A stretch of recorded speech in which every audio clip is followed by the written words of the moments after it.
Voilà, je vous salue bien.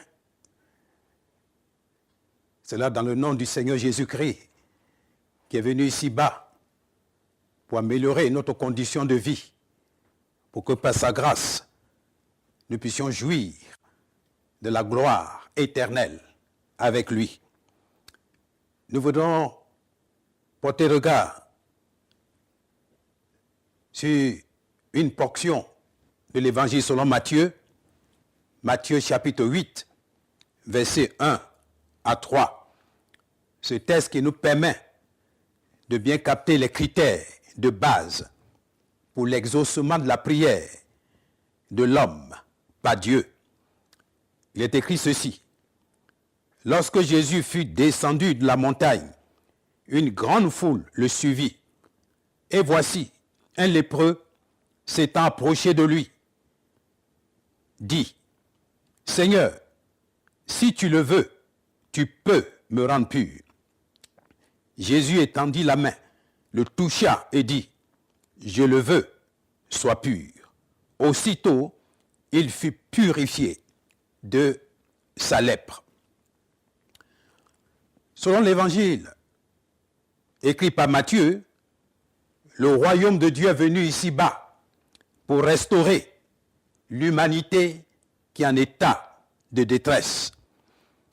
Le texte lu nous parle justement d'un lépreux dont la situation de détresse va connaître une restauration dynamique.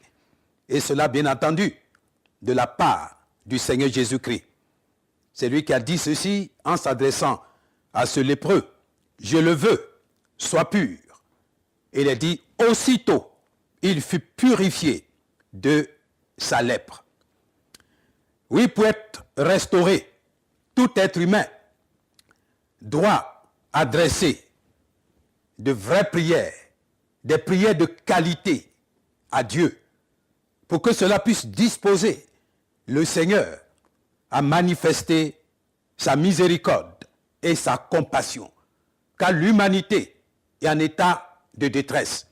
Et c'est dans ce cadre que la Bible dit, Dieu a tant aimé le monde qu'il a envoyé son Fils unique, qu'est la personne de Jésus-Christ, afin que quiconque croit en lui ne périsse point, mais qu'il puisse avoir la vie éternelle. Oui, l'humanité a besoin d'être restaurée. Et pour que l'humanité, c'est-à-dire chaque être humain dans le monde, puisse bénéficier, goûter, expérimenter une telle restauration, il a besoin d'adresser à Dieu des prières de qualité.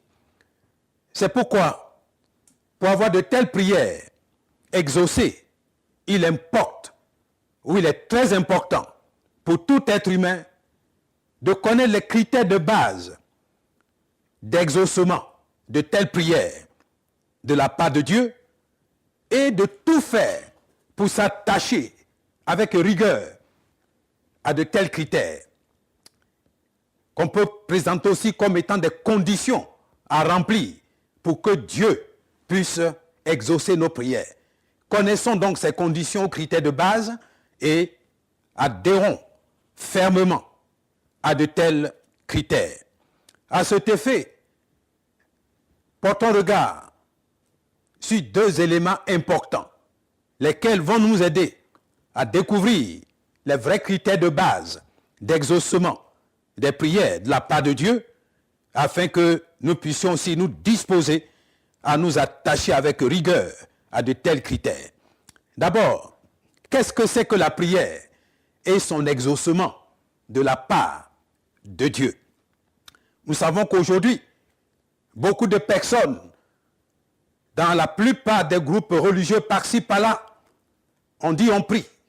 Mais qu'est-ce que c'est que la prière? La prière, en réalité, c'est l'expression pratique de la vie de piété. La piété, c'est d'abord la crainte de Dieu, le respect qu'on a pour la personne de Dieu. C'est ensuite l'amour profond pour la personne de Dieu. Et enfin, le désir ardent d'avoir communion avec lui, d'être connecté à lui de façon dynamique. C'est dans le contexte d'une telle piété que la prière s'exprime. La prière donc, c'est d'abord le fait de présenter à Dieu nos besoins, lui faire des requêtes, lui faire connaître nos préoccupations. La prière, c'est aussi le fait tout simplement de nous tenir devant Dieu pour le célébrer également, pour lui dire et raconter ses grands bienfaits à notre endroit. Car c'est par sa grâce que nous existons. C'est par sa grâce que nous bougeons, que nous vivons. C'est par sa grâce que nous sommes sauvés. Et il est important que l'être humain reconnaisse les grands bienfaits de Dieu à son endroit pour qu'il puisse savoir ouvrir la bouche et exprimer à l'endroit de Dieu de la reconnaissance en racontant ses grands bienfaits. Et bien sûr, en n'oubliant pas que ces différents besoins, c'est Dieu seul qui en est la solution afin de lui faire connaître de tels besoins. Oui, notre Dieu est le Dieu qui exauce. C'est pourquoi lorsque l'humain, ayant pris conscience de ses besoins, sait les présenter à Dieu, alors Dieu intervient.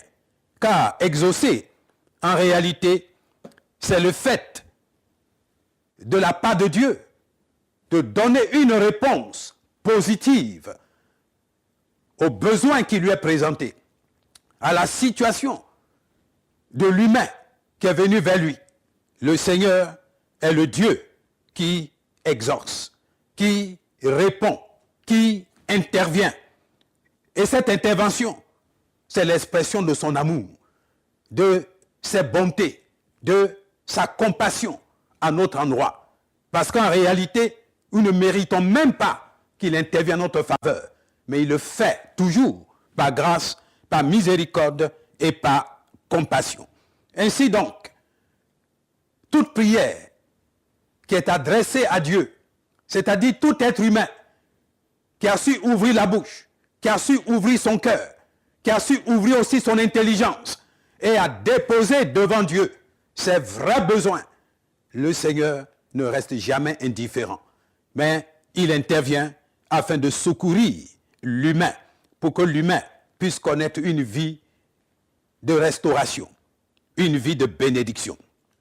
C'est pourquoi toute bénédiction qui vient de la part de Dieu, c'est l'expression de sa compassion, mais aussi de sa puissance à l'endroit de l'humain, pour que l'humain soit délivré de sa situation de détresse, pour que l'humain connaisse une amélioration dans sa condition de vie, que ce soit au plan spirituel, au plan moral, au plan physique. Oui, notre Dieu est le Dieu qui exauce les prières de l'humain, qui sait se tenir en sa présence pour lui présenter ses besoins. C'est pourquoi Jésus va dire ceci en s'adressant au lépreux qui s'était adressé à lui. Le lépreux a dit d'abord, « Seigneur, si tu le veux, tu peux me rendre pur. » Alors le Seigneur va lui dire, « Je le veux, sois pur. » Et il a dit, aussitôt, il fut purifié de sa lèpre. Alors, l'humain est appelé à s'adresser à Dieu par ce qu'on appelle la prière, et notre Dieu répond toujours par ce qu'on appelle l'exaucement. Et le fait qu'il intervient, cela s'inscrit bien dans son plan rédempteur pour toute l'humanité, car c'est l'expression de son amour et de sa miséricorde.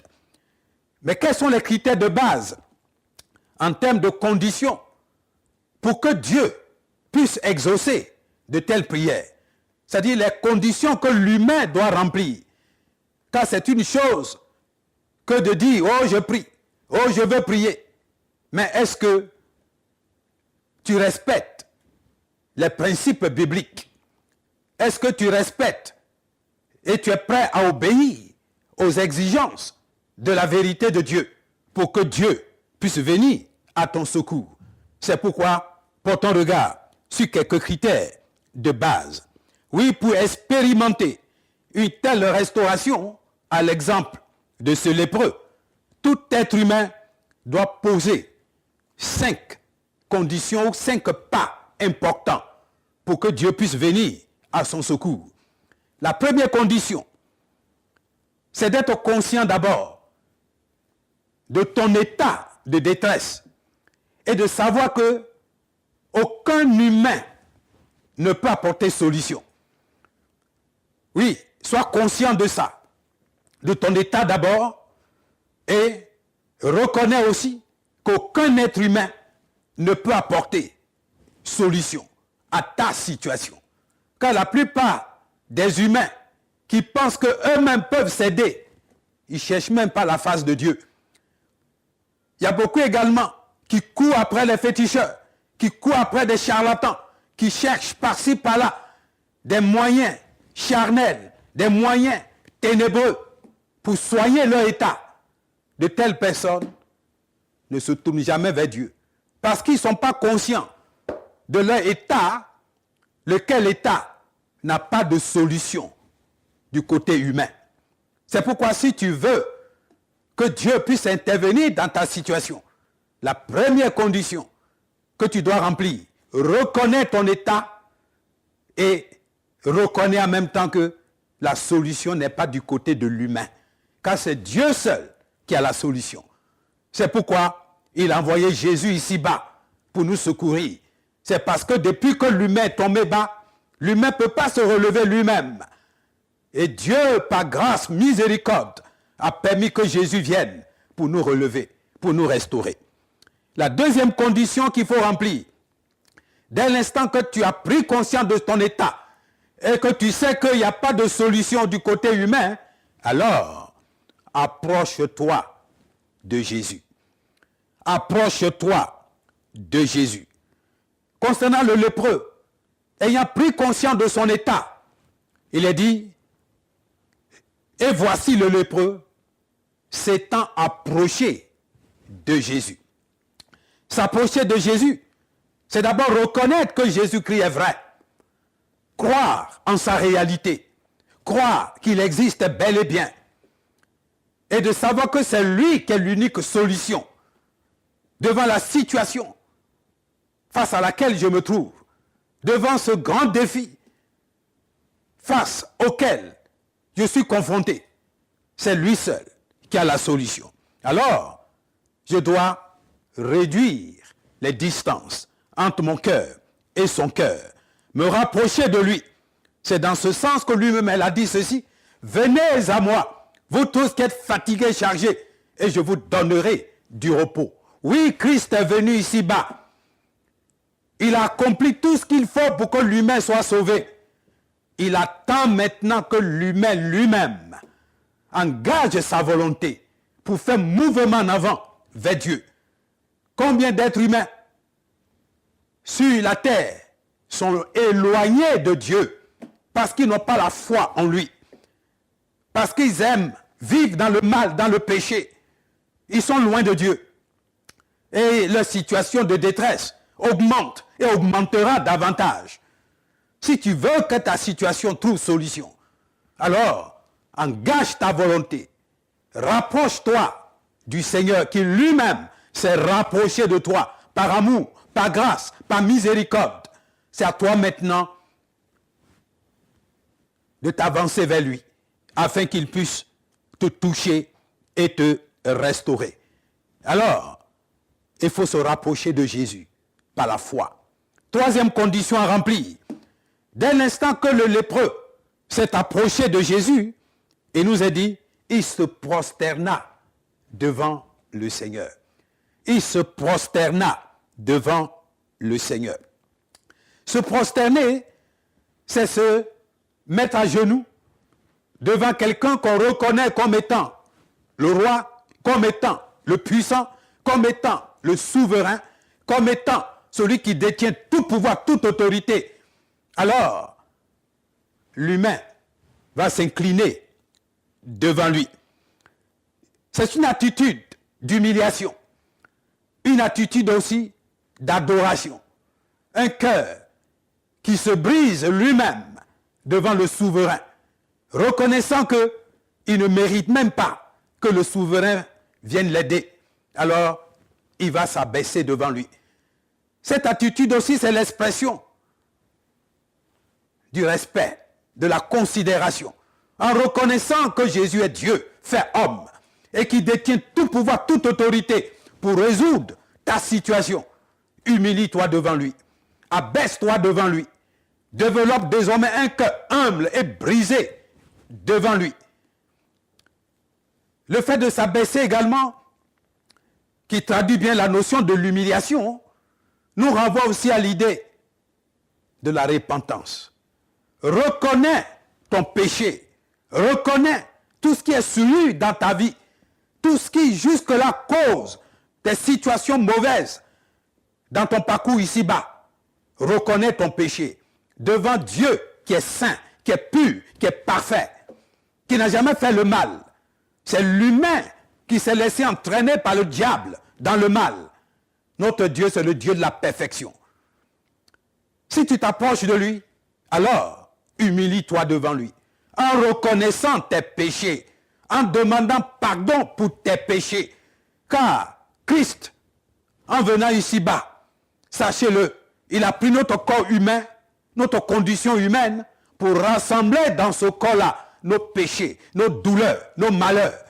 Il en a payé le prix à la croix. C'est pourquoi son sang a coulé, son corps a été déchiré. Si Jésus a payé ce prix-là, alors cela doit amener l'humain qui est honnête et sincère, l'humain qui reconnaît que Dieu est vrai, l'humain qui veut voir sa situation être améliorée, de s'incliner, de s'humilier, de demander pardon à Dieu pour que le sang de l'agneau qui a coulé puisse purifier son être intérieur, puisse ôter le péché de sa vie pour que son être soit transformé, son être soit libéré, pour qu'il puisse connaître une vraie vie de restauration. S'il n'y a pas humiliation devant le Seigneur, pas une repentance sincère, si on ne reconnaît pas le prix que Jésus a payé et qu'on ne vient pas s'identifier à cela en demandant pardon à Dieu pour nos péchés, le mal va continuer de persister dans ta vie. Ta situation ne connaîtra pas d'amélioration et n'aura pas d'avenir pour toi. Cet homme s'étant humilié, ayant pris cette attitude d'humiliation, d'adoration, de repentance, devant celui qui reconnaît comme étant le Seigneur, alors il va voir sa situation être améliorée, être restaurée. Il va être guéri. Quatrième condition. Dès l'instant qu'il s'est incliné devant le Seigneur, c'est là qu'il va ouvrir la bouche et il va parler. Il est dit au verset 2, et il dit. Il va ouvrir la bouche et parler. Oui, si tu reconnais que tu as un problème et que c'est Dieu seul qui peut t'aider, non seulement viens vers le Seigneur par une foi dynamique, avec un cœur humble, mais toi-même ouvre la bouche et fais-lui connaître ton problème. Fais-lui connaître tes besoins. Malheureusement, aujourd'hui, beaucoup, ils ne prient pas eux-mêmes. Ils sont dépendants de la prière d'autres personnes. Ils passent le temps à répéter des prières seulement. Dieu ne va t'exaucer que ce que tu demandes jaillit du fond de ton propre cœur. Car de l'abondance du cœur que la bouche parle. Et Dieu regarde le cœur de chaque être humain. Et c'est le degré de foi et aussi de fardeau qui suit ton cœur qui va te permettre de présenter à Dieu ce qu'il faut avec les mots adéquats. Il ne faut pas dépendre de la prière de quelqu'un. Il ne faut pas aller répéter les prières de quelqu'un. Toi-même, parle à Dieu, car tu es encore vivant. Tu as des yeux pour voir, tu as des oreilles pour entendre, tu as un cœur qui bat, tu peux parler. Parle à Dieu. Dieu veut t'écouter. Afin que ta parole, qui va déposer à ses pieds ou devant lui ton dossier, Dieu va respecter une telle parole et intervenir en ta faveur. Cet homme va parler. C'est dans ce sens que Paul va dire ceci aux Philippiens, au chapitre 4, versets 6 à 7. Ne vous inquiétez de rien, mais en toute chose, Faites connaître à Dieu vos besoins par des prières et des supplications, avec des actions de grâce. Et la paix de Dieu, qui surpasse toute intelligence, gardera vos cœurs et vos pensées en Jésus-Christ. Oui, apprenons à nous adresser nous-mêmes à Dieu, car c'est Dieu qui nous a créés. Bien que l'humain se soit déconnecté de lui, Dieu est venu pour nous arracher des ténèbres. Il attend que chaque être humain lui-même ouvre la bouche et s'adresse à lui. Car la foi qui sauve, c'est la foi personnelle. Ce n'est pas la foi de quelqu'un qui va te sauver. Quelle est ta foi? La plupart des gens qui s'étaient approchés de Jésus pendant qu'il était encore sur la terre, Jésus va souvent dire ceci: ta foi t'a sauvé, ta foi t'a guéri. Il ne faut pas compter sur la foi de quelqu'un d'autre. Quelle est ta propre foi? Car le salut est personnel. C'est pourquoi, si tu vas avancer avec Dieu, si tu veux que Dieu te restaure, exprime-lui tes propres prières du fond de ton cœur, avec honnêteté, avec droiture, ce qui est l'expression de ta foi. Alors Dieu va être heureux de t'écouter et d'intervenir en ta faveur. Oui, le lépreux a parlé et le Seigneur l'a écouté. Et dernière condition, dans les paroles qui sont sorties de la bouche de ce lépreux, c'est là que nous découvrons cette 5e condition qu'il faut remplir pour que nos prières soient écoutées, pour que notre situation connaisse une restauration. Cet homme va dire ceci: Seigneur, si tu le veux, tu peux me rendre pur. D'abord, il a la foi que Jésus peut. Mais l'élément qui va ici le préoccuper, il ne sait pas s'il veut. Seigneur, si tu le veux, je sais que tu peux résoudre mon problème. Et Jésus va lui dire, je le veux, sois pur. Et instantanément, il a été délivré. Ce qui veut dire donc, si tu veux que les paroles qui sortent de ta bouche, que tu adresses à Dieu en termes de prière, soient écoutées, soient exaucées par le Seigneur, il faut que ces paroles soient en accord avec la volonté de Dieu. Connais donc la volonté de Dieu, respecte la volonté de Dieu et adresse-lui des prières en lesquelles s'inscrivent dans la logique de sa volonté. Jésus est venu ici-bas pour accomplir la volonté du Père. Il n'a jamais désobéi à la volonté du Père. Il acceptait même de mourir en mettant de côté sa propre volonté pour accomplir ce pourquoi le Père l'a fait venir ici-bas. Alors, inscris-toi dans la volonté de Dieu. Aujourd'hui, beaucoup ne connaissent pas ce qu'est la volonté de Dieu parce qu'ils ne lisent même pas la Bible, parce qu'ils ne se laissent même pas éclairer, guider par le Saint-Esprit. Et ça passe que c'est que la volonté de Dieu. Et on vient comme pour imposer à Dieu notre volonté, comme si on est patron de Dieu, comme si on est des gouverneurs de Dieu. Tu n'es qu'un humain. Et ta situation de détresse n'aura jamais de réponse si tu ne respectes pas celui à qui tu t'adresses. Car il est Dieu. Il est ton Seigneur. Il a une volonté. Soumets-toi à sa volonté. Respecte sa vérité. Respecte sa parole. Afin qu'il puisse exaucer tes prières. Oui, une prière que Dieu exauce, c'est une prière qui est formulée en accord avec sa vérité, avec sa volonté. Et Dieu intervient pour restaurer l'humain et pour le guérir. Oui, l'humanité vit et continuera de vivre des conditions alarmantes, comme le cas de ce lépreux. Cependant, il y a un bel avenir qui est placé devant chaque être humain. Le royaume de Dieu est venu ici-bas par Jésus-Christ pour nous restaurer, pour balayer de nos cœurs, de notre esprit, de notre corps, de tout notre être, tout ce qui est ténébreux, tout ce qui est impureté, tout ce qui est souillure. Mais pour que Dieu puisse agir en ta faveur, alors développe des attitudes de qualité. Respecte les critères de base pour que Dieu puisse exaucer la prière. Beaucoup de prières ne sont pas exaucées parce que tout simplement, beaucoup soi-disant qui prient Ils ne suivent même pas les critères bibliques. Ils ne respectent pas les conditions bibliques. Ils ne respectent même pas la personne de Dieu, ni sa volonté. C'est pourquoi leurs sujets sont rejetés. Désormais, prenons la ferme résolution, comme ce lépreux, sachant qu'aucun humain ne peut nous aider, sachant qu'on n'a pas la solution nous-mêmes, sachant que le Seigneur de gloire est venu ici-bas, en la personne de Jésus-Christ, qu'il en a payé le prix pour nous, et qui détient entre ses mains tout pouvoir, toute autorité. Adhérons à sa volonté et déposons nos dossiers devant lui avec un cœur humble, avec repentance, avec humiliation. Alors nous verrons sa gloire. Oui, Dieu veut nous restaurer, car c'est là la raison pour laquelle Jésus est venu ici-bas.